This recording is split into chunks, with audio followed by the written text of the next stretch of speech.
Oh, hey everybody. I'm just going to give a minute for people to come strolling in, say hello. Hey Peaches, what's going on, mama? Hey Nobody Michelle's TL Johnson. My peoples are coming in. Hey Tart Reynolds. Hey Tressa, what's going on, y'all? Hey. Well, as you know, I'm leaving tomorrow, so I am going to do a scope today. Maybe I'll do one later, I don't know yet, but I wanted to stop because several times today I've heard, hey Candy Pops, thank you, business place, hey. Several times today I heard this alarming statement that I want to kind of dispel for everybody. So, before I start, for those who don't know, I'm Adrienne Graham, CEO and founder of Empower Me Corporation. I am the founder of CurvyGirlCloset.com and partner in Busy's Place, LLC. So those of you who don't know how to spell it, this is how you spell it. Be bold, be sexy, be free.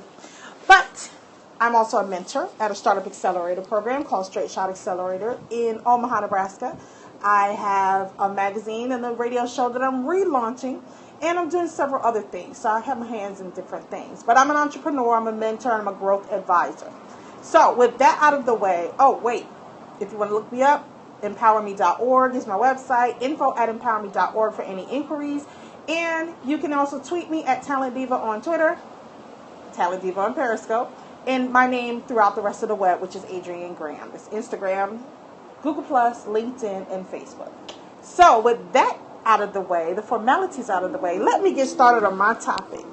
Now, you guys know I always say that you need to choose if you're a Walmart, Target, or Neiman Marcus brand. And we talked a little bit about that yesterday. And here's the thing. I get clients that come to me and they get frustrated. They're like, oh my God, the people that I want to work with me, they always can't afford me. And I don't know what to do. And they're not my ideal client. Listen, I'm not going to get into about ideal client or anything because that is a whole other topic in itself. If you don't know who your ideal client is, you need to work on figuring out who that is. What I'm here to tell you today is, number one, stop talking about clients can't afford you. Here's a saying that I tell to all of my clients, all of my readers, all of my listeners, everyone in my tribe, my community. What's in other people's pockets is none of your business. I'll say that again. It's very bold to say what's in other people's pockets is none of your business. I'll tell you why. Number one, people make time and find the money for the things they truly value in life. So the question shouldn't be, why can't they afford me or why aren't they paying for what I'm offering? The question should be, am I really truly providing value? Am I providing something that they need my help? Hey, Ngozi, am I providing something that they truly value me and need my help for so that I can provide the solution that they need? That should be the question. Not, why am I getting people who can't afford me? Why am I getting, no. I spent years with that. And I understand that because I do a lot of things for free, that comes off with, I get people who necessarily are not ready and are still in thinking mode. And I had to become okay with that. There are times when I speak to people 6, 7, 8 times in the course of maybe a year or two before they say, you know what, I'm ready to pull the trigger. So it's never a matter of they can't afford me. Now, yeah, there are people who can't afford me out there, I'm pretty sure. Excuse the school bus, y'all. The kids are getting out of school early. I forgot. I thought I had some time here before they came with the bus stop. Anywho, so the question should be, am I providing value for people to see that it's worthwhile paying what I'm solving for them, what I'm offering them, what I'm giving them? Not how great you are, not how good you are with words, not how spectacular your marketing is or how pretty your packaging, your branding is. That's not what people are paying for. People are paying for results. Back to my statement about what's in other people's pockets. Here's something that I do, and tomorrow we're going to be doing a Mobile Chicks Mastermind. That is not free and it's not on Periscope. There's still seats available. But what I'm going to be talking about is pricing strategies. So what I can do today is share one of those strategies that I share with people. It's not so much about the algorithm of setting a price for something. It's about making it affordable for customers to work with you. So let's see. I can use real estate as an example. There's something we have called lease purchase option. And I'm not going to get into the particulars of it, but basically it's for people who are not going for a traditional loan to get their home, and they choose to lease it from the seller with an option to buy. So they're not coming out of their pocket with this huge chunk of money to put down on the house. They're not coming down with the full price of the house up front. They're going to lease it to you, lease it from you at a premium as you being the seller. So, of course, the rate's going to be a little bit higher, but it's still going to be at the end, you're going to have the amount that you're supposed to be charging for the house. Let me pull that back a little further and explain. Once the school bus drives by. Okay. So let's say you want to sell your house for $250,000.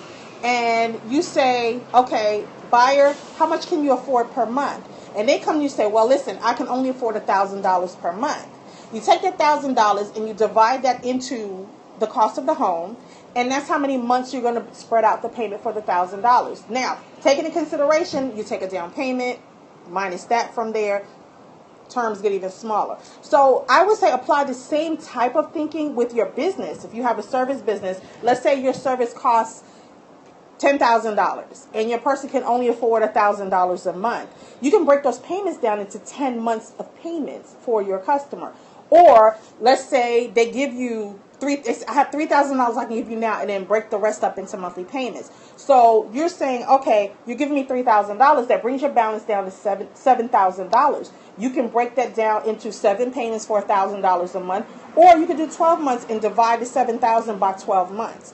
Always make it easier for your customer to do business with you.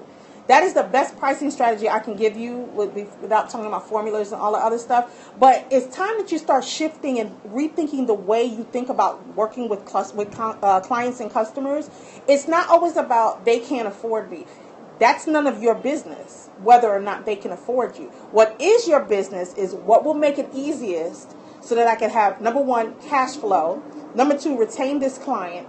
And number 3, make it terms so that they're paying me where I'm still seeing enough money coming in, and we're still going to have a mutually beneficial relationship at the end, and there's no animosity. So take that tip and think about that as you move forward. It can work with, well, I wouldn't say retail products. No. This is more for service businesses. Anything like your services like speaking or consulting work or accounting services, legal service, anything that's a service that you provide, management services, anything that's a service that you provide, you can use this formula and you can use it and tweak it to your own needs. Now, products, yeah, it's kind of hard because you can't walk into Walmart and say, okay, well, this bedding set is $80. Can I give you $10 now and I give you $8 a month? No, that doesn't work in Walmart. So, no, you can't do that. But what I'm saying is expand your mind and think of other ways to work with your customers. I think small business owners get so caught up in trying to make things affordable that they either, number 1, lower their prices when they should not be. Number 2, they think about what kind of pricing can I get out the gate that's going to attract people to come in. Remember, how you get them is how you keep them. Think about it. Let's take another real life example. Think about it in terms of relationships. I'm very, very, very aware of karma and positive energy and spirituality and all of that. And I firmly believe when you do wrong, it's going to come back to you.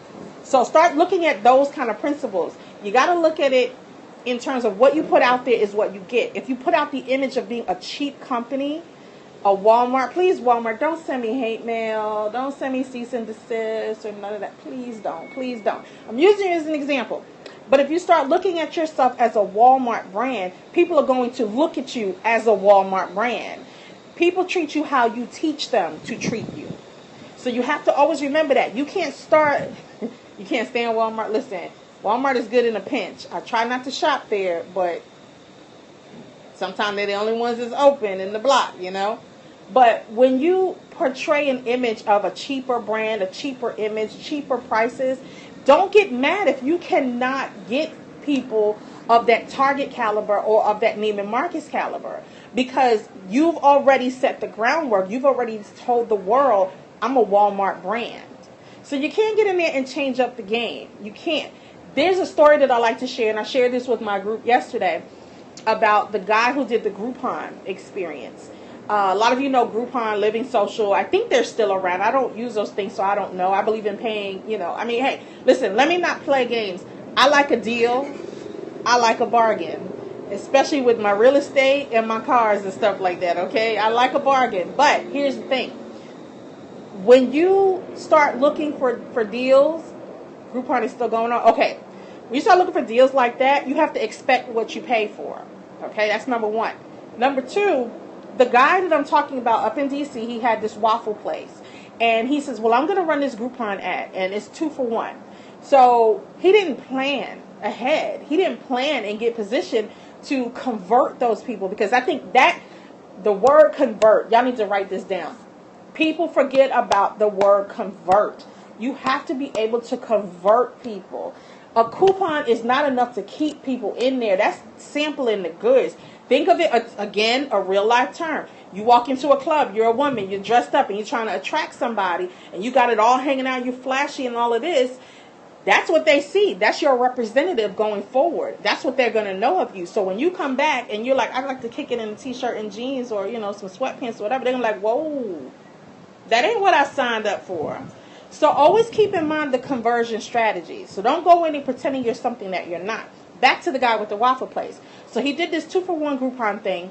He said, we're going to kill it. We're going to make a lot of money. The Groupon representative, who I think they don't do a thorough screening of the sales process or the people who are going to be doing the sales.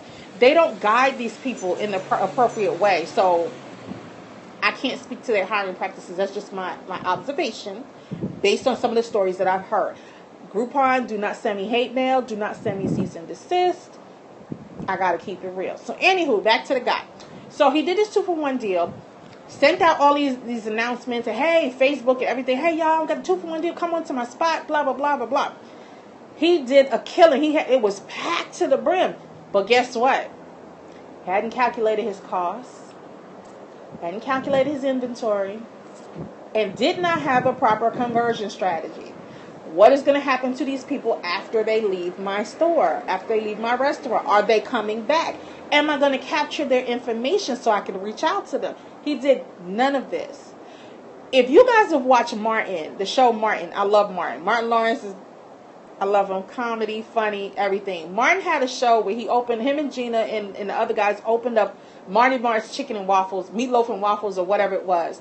And by the end of the day, they had to shut down and go out of business. And then Stan, with his old crooked self, came and bought the place for pennies on the dollar. Okay? Get that visual in your mind as I get ready to tell you this.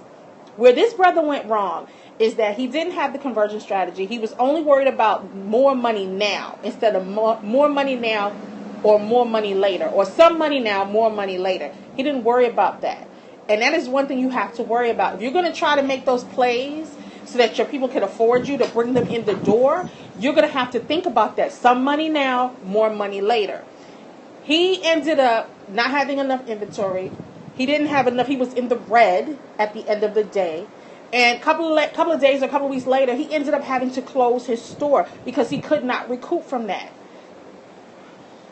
Simple strategy planning. That every 8 months you were talking about. What you mean about the payment plan, the terms? Are you talking about that, Peach? Well, while I wait for you to answer that, let me finish this comment. Because he didn't plan out, he set himself up for failure. And a lot of us as entrepreneurs, and I just use that as an example to get you to see where I'm coming from as far as the whole pricing thing and making it easy for people to do business with you.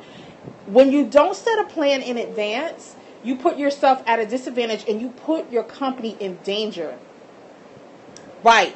Every few months, some people it may be 8 months, some people it may be 6 months, some people it may be every year, some people it may be quarterly. Always constantly reassess where you are with your business, with your finances, with your expenses, with your inventory if you have a product-based business.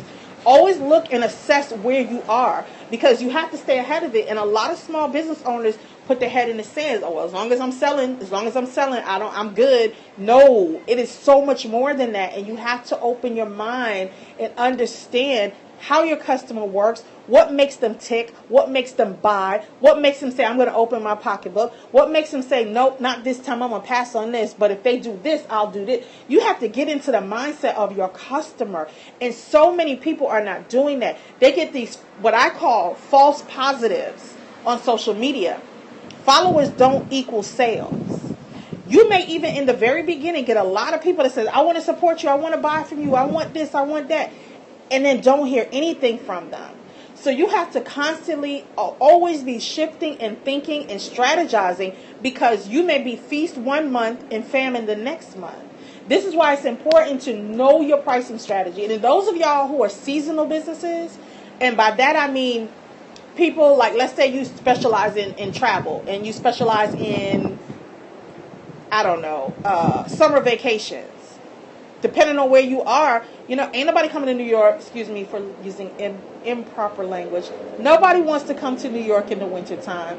I'm from New York, so I can say that. I'm a Bronx girl, born and raised. So New Yorkers, don't get mad at me and send me hate mail. Or if you do, so what? If you're a seasonal business, you have to think about the other thing. Like, look at tax season. Tax season for most tax professionals, January through April. May through December, you got to fill those months. You got to, all right, yeah, there's extensions, and there are people that get extensions, but how many of those people are getting extensions? You have to think about how you're going to earn revenue for the rest of the year. So you have to balance it out and add it up and say, okay, what months do I do the best? What months do I do the worst? How do I balance this? How do I supplement this? What can I be doing with my pricing strategies to ensure that I am charging enough to have a living wage? Because here's something, I'm going to give you guys some math that some of you probably had not taken into account. And you might want to write this down. At best, somebody starting out in a business, even when you're doing consulting, because I've seen people that says, well, I'll charge $25 an hour, or I'll charge, $50 an hour, $100 an hour, whatever. Which you may say, oh, that's $100 an hour, bet. Yeah, $100, I can do that. But what people fail to remember is when you are an entrepreneur, when you own the business, that business becomes your lifeline. It's how you eat. It's how you live, how you breathe, how you sleep. You have to pay taxes. You have to pay expenses, business and personal expenses, and you still have to live. You still have to live. And a lot of people don't factor that stuff into when they're doing their pricing. They're saying, oh, I want to make double what I made when I was in corporate America. Guess what? You can make double what you were making in corporate America, but your expenses will most certainly triple or quadruple the expenses you had in corporate America, even if you work at home. Because even if you work at home, you should still be putting aside money for retirement. You should be putting aside money for taxes. You should be putting aside money for when it's time for you to hire people. You should be putting aside money for inventory, for unexpected order flow. There's so many things that people do not take into account when they're starting their companies. And you have to do that. And I'm not telling you guys this to scare you. I'm telling you this because it's the reality. I've lived this reality since 1994. Exactly. Struggling to keep up. When it's as simple as, people laugh at me because I say, I have an iPad, I have a laptop, I have my smartphones, whatever. I still keep a pen and a pad because I write everything down. Everything gets written down. I don't care how mundane. Even if it's, well, let me go to Starbucks and I have to, work from Starbucks today and I'm doing some writing. Oh, wait, I want that lemon cake. Oh, wait. I might want a cup of tea. You know what? They have this new caramel latte that I want to try. I write everything down. If I'm driving and I stop at the gas station to get gas, I'm documenting that. If I say, oh, shoot, you know what? They got a sale. It's 99 cents for the big gulp. Let me go in there, and get something to drink and look around. Oh, wait, by the way, I want to pick up this too. I document everything. And you keep notes, you keep receipts, because that is how you're going to, some is tax write-off. Now you can't, listen, a Slurpee is not a tax write-off. I'm going to say that again, y'all, for those of you watching the replay. A Slurpee is not a tax write-off, okay? Says me, it's not a tax write-off. Unless you're doing business in the parking lot and you buy that for your customer and it's a refreshment for your customer. But I'm not a tax advisor. I'm not an accountant. Talk to your tax advisor and your accountant to clarify that. Do not say, well, Talent Diva, Adrienne Graham said I could write off my Slurpee, because no, she did not say that. She would not say that. And then I will kindly refer them back to this scope. Anyway, with that said, it's important that you make yourself aware, even if you're going to buy aspirin, whatever it is, you have to document. But you go ahead, Pete, you write off your Slurpee. Let me know how that works come tax time next year. But you have to be consciously aware of all of the expenses with your business. And you have to bake all of that into your cost of doing service. It's no longer just about, it's going to cost me X amount for supplies. X amount to ship, and X amount to, have my back end stuff like my website and payment processing service and all that. You have to think of the whole total picture, the whole enchilada, so to speak. So make sure that you're paying attention to every single detail of your business, and you're paying attention to all of the expenses, your business expenses and your personal expenses. Bringing it back. Hi, Michelle. Michelle 46. Thanks for joining in. Bringing it back for those of you. Let me recap what we talked about a little bit earlier. That's okay, Trista. Don't worry about it. Scope is tripping lately. Never think about what your customers can afford. Think about what terms you can offer so that it's more comfortable for them to do business with you. You are never going to lower or discount your prices. You're just not going to do that. I do it sometimes. Let me tell you the only situation I do that for. If it's a long-time client, if I see that it's something for potential for bigger growth, bigger opportunities with them, I'll give them a trial discount with a little stipend, with something, a little incentive attached to it. Well, if you guarantee me to be your retained person, sole retained person for X amount, 15 months, 14 months, 18 months or whatever, and I'm your sole provider of this particular service, I'll discount the rate. But it needs to be in writing. It needs to be in writing, and there has to be some safeguards in place for you and for the customer, of course, performance-based guidelines. But of course, it has to all be written down for you. But make it easier for them to do business with you. When you're setting your prices, again, take everything into account. I'm getting to that piece. Take everything into account. All of your expenses, your living expenses, your retirement expenses, your business expenses, your personal expenses. All of that needs to be. Now listen, I said personal expenses, and I know we like to get our nails done and all that other stuff and get your hair done. I get that, but don't go overboard. Please check with your tax professional and find out what's allowable. I work from home, so I can't write off an office. I can write off my home office, but I can't say, hey, I pay $5,000 a month for this office downtown. No, I don't have that. I can't say, well, I travel 30 miles a day in my car, so I'm writing that off. No, because I don't. But my business meetings that I do actually travel for, yes, I document that. And I keep all receipts. Even if in Florida, if you guys are in Florida, you know it is toll road heaven out here, or hell, depending on how you look at it. Every 5 miles is a damn toll. I'll be so glad when I get out of Florida. No shade to the state of Florida. I love you, Florida. You've been good to me with your sunshine and your warm weather and your palm trees. But the tolls have to stop, for real. It's ridiculous. I get a receipt every time I go, and I make sure I don't go through the speed pass or the way you throw the change. I go through a manned toll aisle.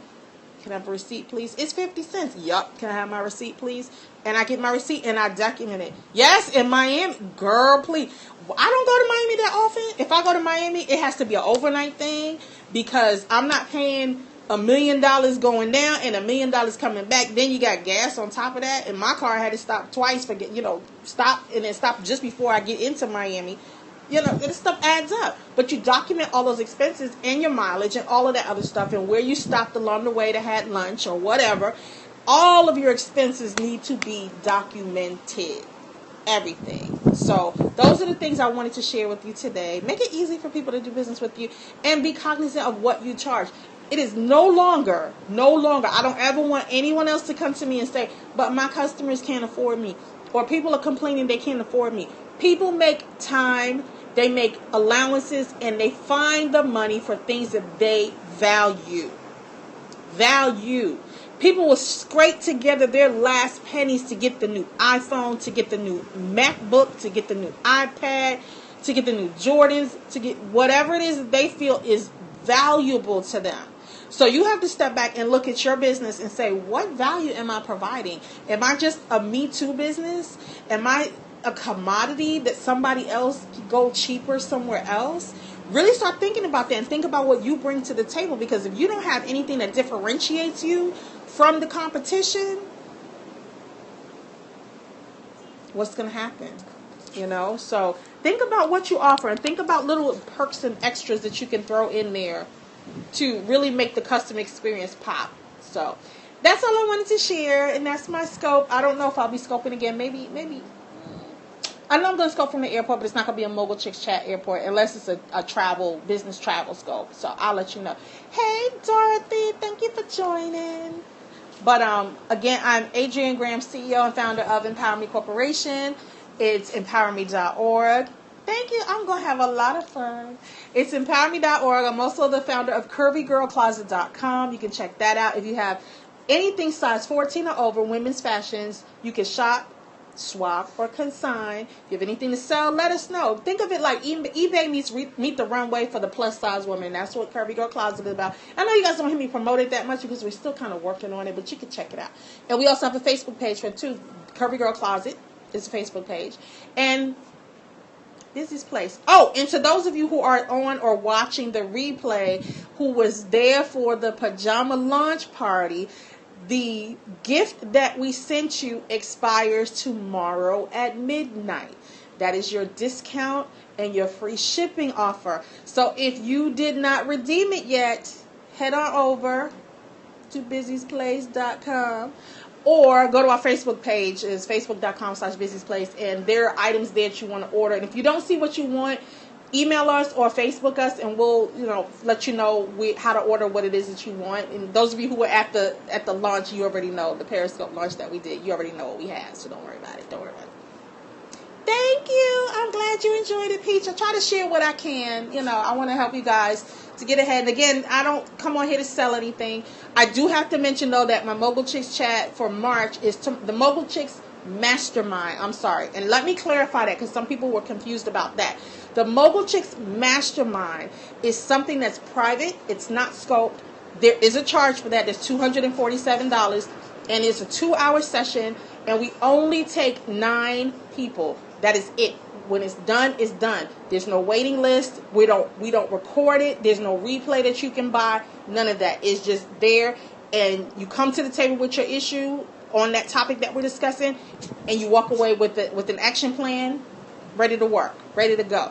The Mogul Chicks Chat, like what I'm doing now, those are free and open to everybody. You can see those here on Periscope. Follow me at talentdiva, or you can just go to my Catch, which is Catch, KATCH.me, and you can see all of my Periscopes going back to, I want to say, August or September. I have a lot of scopes that I've done, and I've hidden the personal scopes. So those of you who know me, you know my personal scopes, and you've been on those. But the business scopes are still there on Catch.me.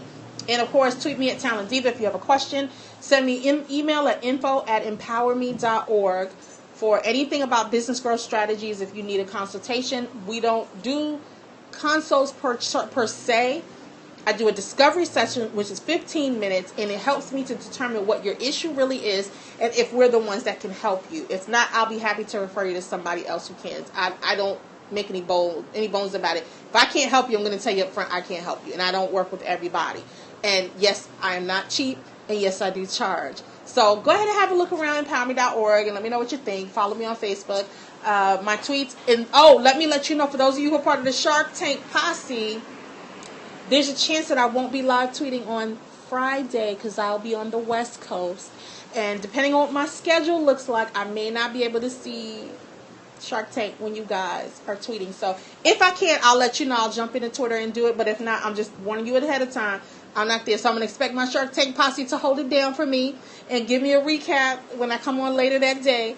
And yeah, I'll try to Mogul Chicks Chat while I'm out on the West Coast. And yeah, we're going to have fun. We're going to turn it up this weekend. And get out there if you're in Vegas to go celebrate my brother and the launch of Rise Radio at DJ Thumb LV is how you can follow him on Periscope and on Twitter and on Instagram and on Facebook. Thank you, Dorothy. Aries rock. Aries rock. I'm an Aries woman. Happy late birthday to you. I already told you happy birthday, but happy birthday again. But make sure you follow him. His launch party is April 2nd at 8 o'clock in Las Vegas. Make sure you check out my Twitter and my Instagram. I have details about and my Facebook. There's details about his launch party there. And my birthday is actually Monday. I won't be back Monday. I'll be back Tuesday. But I accept cash. I accept diamonds. I accept Malibu beach homes. And no, I don't mean the ones that are pink and have Barbie written across them. Okay.